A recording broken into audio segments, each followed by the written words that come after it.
Hey guys, welcome back to the WODdoc Project 365, episode 1295. Guys, if you're following along on YouTube, please jump on over to the WODdoc.com. Check out all of our full-length videos.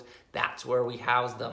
What we're talking about today, guys, is again, tennis elbow or lateral epicondylitis. And I had a bunch of viewers kind of question in and say, hey, I never use the racket, but I still get this outside elbow pain. I still get irritation to this same area. Is it the same thing? And what is that mechanism of injury? A lot of times it is the same thing. It doesn't have to be, but it's common that it is. And the mechanism the treatment's the same. So check back to yesterday's episode if you're looking for treatment options for that.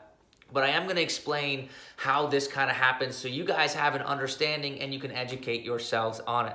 So when we talked about using a racket, we talked about the mechanism of injury being a deceleration phase, why we're going into a flexed wrist position, right? So if I'm in this position as I come through with the racket, the tissues need to decelerate, or if not, I'm just going to be able to whack myself in the side or something like that. However, it can also happen with excessive concentric phase, right? So rather than an eccentric motion during that deceleration phase, an excessive amount of concentric extension of the wrist could also do that same thing. And let me show you when and where that happens. If I'm using a barbell, cycling a barbell like many of you guys out there that asked about this question because you tend to be fitness enthusiasts and using barbells. Okay, so here's where we're at.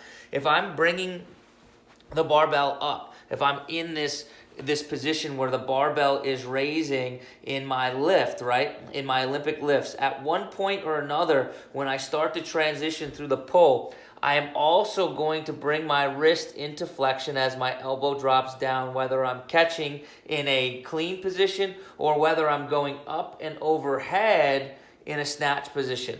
And it's this phase, when done too much, when I get that repetitive stage of this concentric wrist extension, that will also cause that irritation to the outsides, to those outside tendons. So here's what happens. Excessively, I am going to bring up that weight. Obviously, I'm sitting on my knees, guys, so it's not a perfect position to demonstrate the lift, right? But it is, you guys get the understanding that my wrist is in a neutral position and I'm gonna go ahead and I'm gonna transfer. When I transfer, I can't keep my wrist in a neutral position or I would look like this, right? So I'm definitely trying to extend my wrist as I'm turning over or as I'm turning over above my head. So don't take my last video to heart where I said it only happens in the deceleration, the eccentric contraction of wrist flexion, but it actually happens with the concentric contraction of wrist extension as well. So that's your mechanism of injury. That's your education for tonight, guys. Questions or comments, please post them below. We're here each and every day, and until tomorrow, we are optimizing function to optimize performance.